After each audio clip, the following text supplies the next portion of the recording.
Friends, welcome back to PYQ academy. हम लोग अपने चैनल पर बिहार BPSC के द्वारा जो प्रथम प्रारंभिक शिक्षक परीक्षा 1993 में लिया गया था उसी के पेपर को सॉल्व कर रहे हैं। इसका फर्स्ट पार्ट हमने पूरे 50 प्रश्नों के साथ सॉल्व कर लिया है। आज का जो 50 प्रश्न रह गए थे 1993 के प्रथम पाली के पेपर में, तो उन्हीं 50 प्रश्नों को हम सॉल्व करेंगे।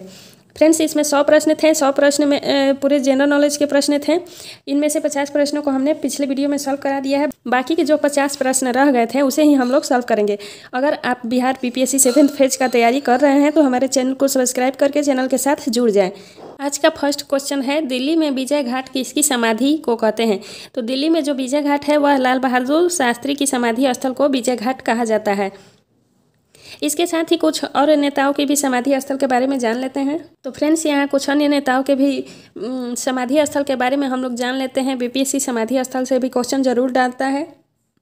तो यहाँ महात्मा गांधी का जो समाधि स्थल है इसे राजघाट के नाम से जानते हैं। जवाहरलाल नेहरू के समाधि स्थल को शांति वन के नाम से जानते हैं। इंदिरा गांधी का जो समाधि स्थल है शक्ति स्थल के रूप में जानते हैं। बाबू जगजीवन राम के समाधि स्थल को समता स्थल के रूप में जानते हैं।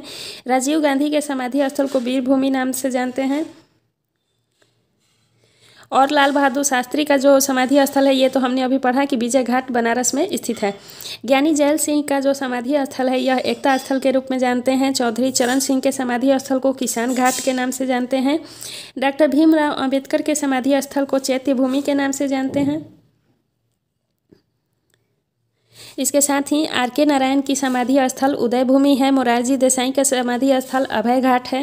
शंकर दयाल शर्मा का समाधि स्थल जो है यह कर्म भूमि है। और अटल बिहारी वाजपेयी का समाधि स्थल राष्ट्रीय स्मृति स्थल को कहा जाता है।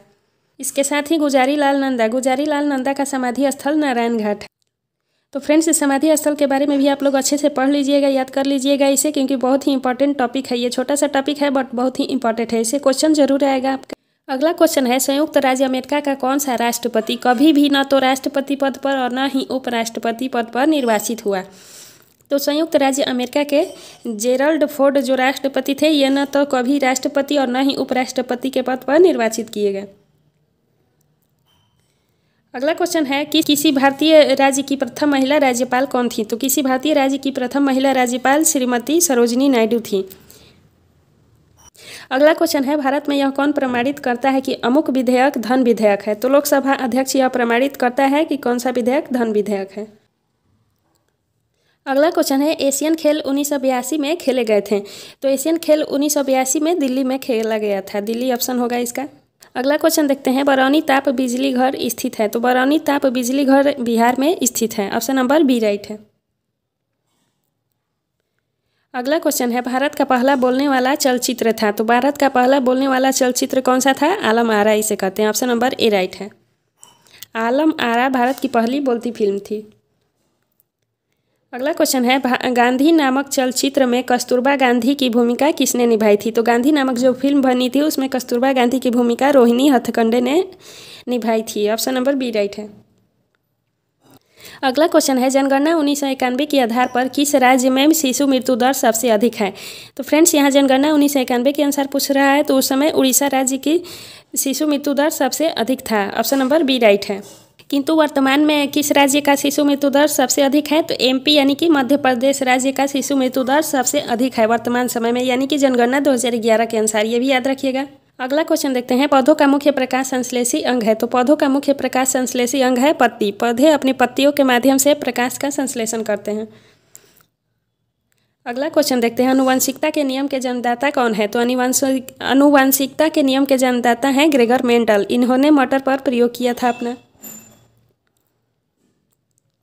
अगला क्वेश्चन है, कौन से हिंदी कवि का संबंध भक्ति परंपरा से था? तो रसखान का संबंध भक्ति परंपरा से था। ऑप्शन नंबर ए राइट है। एज यू लाइक इट नामक अंग्रेजी पुस्तक किसने लिखी थी? तो एज यू लाइक इट नामक अंग्रेजी पुस्तक के रचनाकार थे विलियम शेक्सपियर। विलियम शेक्सपियर की रचना थी एज यू लाइक इट। देखते हैं, कीमतें प्रायः कम होती है जबकि, तो कीमतें प्रायः कब होती है? तो जब आर्थिक मंदी होती है तो कीमतें कम हो जाती है। ऑप्शन नंबर बी राइट है। अगला क्वेश्चन है, 1930 के दशक का आर्थिक संकट कहाँ आरंभ हुआ था? तो 1930 का आर्थिक संकट जो है यह संयुक्त राज्य अमेरिका में आरंभ हुआ था। ऑप्शन नंबर ए राइट है यहाँ पे। अगला क्वेश्चन देखते हैं, स्वतंत्र राज्यों के राष्ट्रकुल CIS में भूतपूर्व डैश की इकाइयाँ शामिल हैं। तो संयुक्त राज्यों के राष्ट्रकुल CIS में भूतपूर्व सोवियत संघ की इकाइयाँ शामिल है। ऑप्शन नंबर सी राइट है यहाँ पे। अगला क्वेश्चन है, पोलैंड पर जर्मनी द्वारा आक्रमण का तुरंत परिणाम हुआ। तो पोलैंड पर जर्मनी द्वारा आक्रमण का तुरंत परिणाम यही हुआ कि द्वितीय विश्व युद्ध प्रारंभ हो गया। पोलैंड पर जर्मनी ने आक्रमण कब किया था, ये भी क्वेश्चन होता है फ्रेंड्स। तो यह 1 सितंबर 1939 को पोलैंड पर जर्मनी ने आक्रमण किया था। अगला क्वेश्चन है, भारत में सबसे लंबे समय से कार्यरत मुख्यमंत्री कौन है। तो ये 1993 के अकॉर्डिंग क्वेश्चन है। तो उस समय ज्योति बसु भारत में सबसे अधिक लंबे समय तक कार्यरत मुख्यमंत्री थे, ज्योति बसु। अगला क्वेश्चन देखते हैं, क्वेश्चन है, सर्वोच्च न्यायालय के किस न्यायाधीश पर असफल महाभियोग चलाया गया। तो न्यायमूर्ति रामास्वामी थे जिन पर असफल महाभियोग चलाया गया। किस अनुच्छेद में यह है कि सर्वोच्च न्यायालय के न्यायाधीश पर महाभियोग चलाया जाएगा। तो यह अनुच्छेद 124 के तहत सर्वोच्च न्यायालय के न्यायाधीश पर महाभियोग चलाया जा सकता है। अगला क्वेश्चन देखते हैं, प्रतिभूति घोटाले की जांच करने वाली संसदीय समिति की अध्यक्षता किसने की। तो प्रतिभूति घोटाले की जांच करने वाली संसदीय समिति की अध्यक्षता रामनिवास मिर्धा ने की थी। रामनिवास मिर्धा इनका नाम है। अगली क्वेश्चन है, औद्योगिक क्रांति आरंभ हुई थी। तो औद्योगिक क्रांति जो है यह इंग्लैंड में आरंभ हुई थी। क्वेश्चन है, भारत में सहकारिता समिति अधिनियम सर्वप्रथम कब पारित हुआ था। तो भारत में 1904 ईस्वी में सर्वप्रथम सहकारिता समिति अधिनियम पारित हुआ था। अगला क्वेश्चन देखते हैं, किस राज्य को भारत का अन्न भंडार कहा जाता है। तो पंजाब राज्य को भारत का अन्न भंडार कहा जाता है। ऑप्शन नंबर बी राइट है। अगला क्वेश्चन देखते हैं, किस राज्य में सबसे अधिक चावल पैदा होता है। तो पश्चिम बंगाल में सबसे अधिक चावल की खेती की जाती है। ऑप्शन नंबर डी राइट है। अगला क्वेश्चन देखते हैं, भारत की तृतीय पंचवर्षीय योजना कब हुई थी। तो भारत की तृतीय पंचवर्षीय योजना का आरंभ 1 अप्रैल 1961 में हुआ था। पंचवर्षीय योजनाओं के बारे में भी पढ़ लीजिएगा क्योंकि ये भी टॉपिक बहुत इंपॉर्टेंट है। PPSC टीचर वैकेंसी एग्जाम में इसे क्वेश्चन जरूर लाएगा। 1-2 क्वेश्चन तो जरूर पक्का इसे रहेंगे।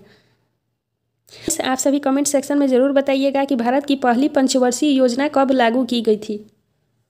अगला क्वेश्चन है, प्रथम पंचवर्षीय योजना में अर्थव्यवस्था के किस क्षेत्र पर बल दिया गया। तो प्रथम पंचवर्षीय योजना में कृषि क्षेत्र पर सर्वाधिक बल दिया गया था। कृषि ऑप्शन होगा। अगला क्वेश्चन है, 1991 की जनगणना के अनुसार भारत की जनसंख्या थी। तो 1991 की जनगणना के अनुसार भारत की जनसंख्या 84.39 करोड़ थी। एक क्वेश्चन ये भी बनता है कि वर्तमान समय में जनगणना 2011 के अनुसार भारत की जनसंख्या कितनी है। तो वर्तमान समय में भारत की जनसंख्या है 1.21 बिलियन। अगला क्वेश्चन है, सन 1991 की जनगणना के अनुसार भारत में मृत्यु दर क्या थी। तो 1991 की जनगणना के अनुसार भारत की मृत्यु दर थी 10.8 व्यक्ति प्रत्येक 1000 पर प्रतिवर्ष था। और वर्तमान समय यानी कि जनगणना 2011 के अनुसार देख लेते हैं फ्रेंड्स हम लोग। जनगणना 2011 के अनुसार भारत की मृत्यु दर क्या है। तो भारत में मृत्यु दर 7.300 प्रति व्यक्ति है 1000 प्रतिवर्ष पर। तो वर्तमान जनगणना 2011 के अनुसार भारत में मृत्यु दर है 7.300 1000 प्रतिवर्ष पर। अगला क्वेश्चन है, भारत में कुल कितने क्षेत्र पर वन है। तो ये 1993 का क्वेश्चन है। उसके अकॉर्डिंग भारत में उस टाइम 700 लाख हेक्टेयर वन क्षेत्र मौजूद थे।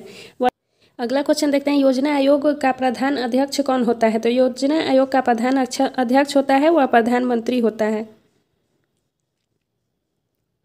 अगला क्वेश्चन देखते हैं, भारत के वर्तमान उपराष्ट्रपति कौन है। तो फ्रेंड्स ये 1993 का क्वेश्चन है। उस समय भारत के वर्तमान उपराष्ट्रपति कौन थे। तो KR नारायणन थे, KR नारायण। और रही बात वर्तमान में यानी कि 2023 हमारा चल रहा है। तो 2023 में भारत के उपराष्ट्रपति कौन है। तो जगदीप धनखड़ हैं जिनका कार्यकाल 11 अगस्त 2022 से प्रारंभ हुआ। जगदीप धनखड़ वर्तमान में भारत के उपराष्ट्रपति हैं, ये भी याद रखिएगा आप लोग। अगला क्वेश्चन है, संविधान के 42वें संशोधन में किस विषय को राज्य सूची से समवर्ती सूची में हस्तांतरित किया गया। तो संविधान के 42वें संशोधन के अनुसार शिक्षा को राज्य सूची से समवर्ती सूची में हस्तांतरित किया गया था। इससे पहले शिक्षा राज्य सूची के अंतर्गत आती थी। अगला क्वेश्चन देखते हैं, राज्य का उच्चतम विधि अधिकारी कौन होता है। तो राज्य का उच्चतम विधि अधिकारी जो है यह एडवोकेट जनरल होता है। ऑप्शन नंबर बी राइट है। अनुच्छेद 165 के अनुसार भारत में एडवोकेट जनरल की यानी कि राज्य में एडवोकेट जनरल की नियुक्ति राज्यपाल द्वारा की जाती है। ये भी याद रखिएगा दोस्तों। अनुच्छेद 165 के अनुसार राज्य के उच्चतम विधि अधिकारी यानी कि एडवोकेट जनरल की नियुक्ति राज्यपाल द्वारा की जाती है। ये भी क्वेश्चन इंपॉर्टेंट है। अगला क्वेश्चन है अटॉर्निंग अधिकारी कौन होता है। तो अटॉर्निंग अधिकारी वह होता है जो किसी निर्वाचन क्षेत्र में चुनाव के लिए उत्तरदायी होता है और परिणाम की घोषणा करता है, उसे हम रिटर्निंग अधिकारी के रूप में जानते हैं। वह अधिकारी जो किसी निर्वाचन क्षेत्र में चुनाव के लिए उत्तरदायी होता है और परिणाम की घोषणा करता है, उसे रिटर्निंग अधिकारी के रूप में जानते हैं। नेक्स्ट क्वेश्चन है राज्यपाल नियुक्त किए जाने के लिए कम से कम कितनी आयु होनी चाहिए। तो राज्यपाल की नियुक्ति के लिए कम से कम 35 वर्ष की आयु होनी चाहिए। इसके साथ ही राष्ट्रपति की नियुक्ति के लिए भी 35 वर्ष की आयु होनी चाहिए। और प्रधानमंत्री और मुख्यमंत्री बनने के लिए आयु कितनी होनी चाहिए, तो 25 वर्ष होनी चाहिए। प्रधानमंत्री और मुख्यमंत्री बनने के लिए 25 वर्ष की आयु होनी चाहिए और राष्ट्रपति और राज्यपाल बनने के लिए 35 वर्ष की आयु होनी चाहिए। ये भी याद रखिएगा दोस्तों। अगला क्वेश्चन देखते हैं राज्य का मुख्यमंत्री किसके प्रति उत्तरदायी होता है। तो राज्य का जो मुख्यमंत्री है यह राज्यपाल के प्रति उत्तरदायी होगा। और देश का प्रधानमंत्री किसके प्रति उत्तरदायी होता है, तो प्रधानमंत्री राष्ट्रपति के प्रति उत्तरदायी होता है। अगला क्वेश्चन है केंद्र सरकार में राज्य मंत्री की क्या स्थिति है। तो केंद्र सरकार में राज्य मंत्री वह होता है जो केंद्र सरकार का ऐसा मंत्री होता है जो कि मंत्रिमंडल का सदस्य नहीं होता है। तो राज्य मंत्री वह केंद्र सरकार का ऐसा मंत्री होता है जो कि मंत्रिमंडल का सदस्य नहीं होता है, उसे राज्य मंत्री कहा जाता है। अगला क्वेश्चन है निम्नलिखित में से कौन सा एक केंद्रीय विश्वविद्यालय है। तो केंद्रीय विश्वविद्यालय है अलीगढ़ मुस्लिम विश्वविद्यालय। तो आप लोगों ने जान लिया होगा केंद्रीय विश्वविद्यालय है अलीगढ़ मुस्लिम विश्वविद्यालय। फ्रेंड्स ये भी क्वेश्चन आ सकता है कि अलीगढ़ मुस्लिम विश्वविद्यालय की स्थापना किसने की थी। तो इसकी स्थापना सर सैयद अहमद खान ने की थी। कब की थी, तो 1920 ईस्वी में अलीगढ़ मुस्लिम विश्वविद्यालय की स्थापना सर सैयद अहमद खान द्वारा की गई थी। और रही बात इसे केंद्रीय विश्वविद्यालय का दर्जा मिलने की, तो 1921 में अलीगढ़ मुस्लिम विश्वविद्यालय को केंद्रीय विश्वविद्यालय का दर्जा मिला। ये भी याद रखिएगा। अगला क्वेश्चन है राज्य के उच्च न्यायालय के न्यायाधीशों की अवकाश प्राप्ति की आयु क्या है। तो राज्य के उच्च न्यायालय के न्यायाधीशों की अवकाश ग्रहण की जो आयु है यह 62 वर्ष है। ऑप्शन नंबर सी राइट है। नेक्स्ट क्वेश्चन देखते हैं किसी राज्य में सामान्यतः किसके परामर्श पर राष्ट्रपति शासन लागू होता है। तो राज्य में राष्ट्रपति शासन राज्यपाल के परामर्श पर राष्ट्रपति द्वारा लागू किया जाता है। और राष्ट्रपति शासन किस अनुच्छेद के तहत राज्यों में लगता है। तो अनुच्छेद 356 के तहत राज्यों में राष्ट्रपति शासन लागू किया जाता है। अगला क्वेश्चन है गोवा राज्य किस उच्च न्यायालय के क्षेत्राधिकार में है। तो गोवा राज्य जो है यह बम्बई उच्च न्यायालय के क्षेत्राधिकार के अंतर्गत आता है। ऑप्शन नंबर बी राइट है। अगला क्वेश्चन है कौन सा प्रसिद्ध हिंदी कवि संसद का सदस्य था। तो Ramdhari Singh Dinkar, option number C होगा। रामधारी सिंह दिनकर संसद के सदस्य थे। अगला क्वेश्चन है letters from the father to the daughter किसने लिखा था। तो जवाहरलाल नेहरू ने लिखा था letters from the father to the daughter. Option number A right होगा। याद रखिएगा दोस्तों। अगला क्वेश्चन देखते हैं किस अमेरिकी राष्ट्रपति को दूसरी बार के चुनाव में पराजय हुई। तो अमेरिकी राष्ट्रपति जॉर्ज बुश को दूसरी बार जब उन्होंने राष्ट्रपति बनना चाहा तो उसमें उन्हें पराजय हुई। दूसरी बार चुनाव लड़ा था उन्होंने राष्ट्रपति के लिए, तो उसमें पराजय का सामना करना पड़ा था जॉर्ज बुश को। अगला क्वेश्चन देखते हैं गुगली किस खेल से के साथ संबंध है। तो गुगली का संबंध क्रिकेट से है। ऑप्शन नंबर बी राइट है। अगला क्वेश्चन देखते हैं ध्यानचंद का संबंध किस खेल से था। तो ध्यानचंद का संबंध हॉकी से था। मेजर ध्यानचंद को हॉकी का जादूगर भी कहा जाता है, ये भी याद रखिएगा। अगला क्वेश्चन माधवराव सिंधिया किस खेल के संगठन के प्रधान हैं। तो 1993 में माधवराव सिंधिया क्रिकेट के संगठन के प्रधान थे। अगला क्वेश्चन है किस हिंदी चलचित्र का प्रथम विश्व प्रदर्शन जी टीवी पर हुआ था।